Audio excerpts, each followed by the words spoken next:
Miami, Florida, home of the Fleischer Studios, where the latest scientific developments are employed in the art of motion picture cartooning.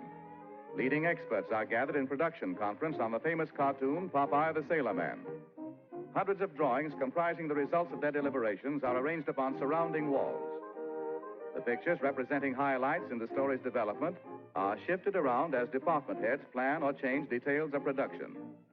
Known as idea or key drawings, they are given to a group of artists called animators.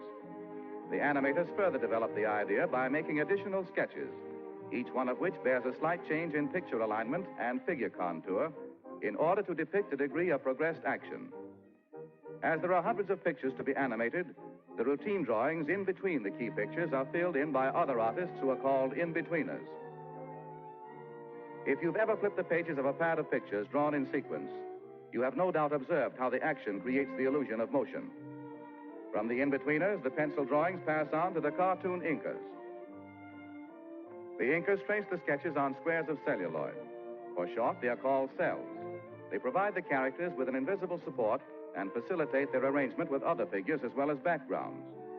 The ink drawings are then filled in with color. At the stockroom counter, painters or fillers in replenish their ever-dwindling color supplies. Great care must be exercised by the paint mixers. As a large group of painters are currently working with the same colors, the shades that all are using must match perfectly. Any variance in color will be noticeable on the screen.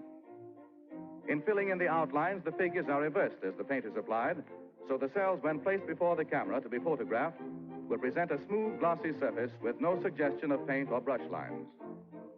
Now the characters must be provided with a fitting environment. In this department, settings are designed and decorated by artists whose work is just as important and perhaps more complicated than figure animation. It also entails a similar degree of repetition. These artists supply landscapes, street scenes, buildings, exteriors and interiors, as well as furnishings. They must be adept at creating the illusions of wind-blown clouds, waving palm trees, rolling seas, moving vehicles, and other effects that suggest activity.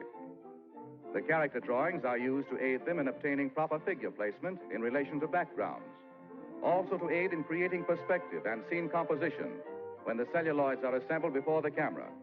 For instance, Popeye's girlfriend, Olive Oil, must appear in normal relation to her patio doorway. And it would never do to let Popeye miss the rug when he bends his painted knee in ardent admiration. Many cells or pictures are required to complete this action. Now the thousands of celluloids bearing figures and backgrounds go into the long routine photographic process. All departments of the studio are supervised by Max Fleischer, veteran cartoonist. In bringing the spinach-inspired seagoing strongman to the screen, he is known as Popeye's Filmland Papa. One at a time, each drawing is placed in a holder, and a single exposure is made on film. Upon this new apparatus, actual scenes are constructed to convey the idea of depth and to permit the movement of backgrounds. For instance, many drawings of this bird must be photographed, each one with the wings and other lines of body contour in slightly changed positions. Also, with each exposure, the background is moved to create the illusion of flight. The process must be repeated many times with all characters and accessories that simulate motion. When it is realized that hundreds of sheets of celluloid, each bearing characters, properties, or scenic effects, must be superimposed one over the other so that figures will pass and repass each other in photographic action, thousands of exposures become necessary to complete the entire motion picture. The production of film cartoons is long on routine and heavy with detail, and requires considerable special equipment. The groups of pictures for each exposure are held in place by chromium register pins, and the holder is adjusted to the camera by heavy iron arms that lock in mesh. Beginning with one sustained picture, note how this series of pictures flashed on the screen up to the rate of 24 per second speeds the action. The eye retains the image of one until another appears, creating the illusion of motion pictures. Finally, the picture goes into the cutting room, where the film is cut into scenes and edited. Voices are then recorded on the film, and department heads put Popeye through a preview. Princess, wouldst it please thee? Or, wouldst it please thou? What are you, a thee or a thou? Fairest one, I was about to say is that... Yes, I'll marry you. You will. Oh, she's gonna marry me. Oh, it's wonderful. I think she's making a big mistake, but I don't know. Oh, I go. Bring me friends to the wedding. But I shall return. Oh, don't forget to come back. Heidi ho, silver. Away.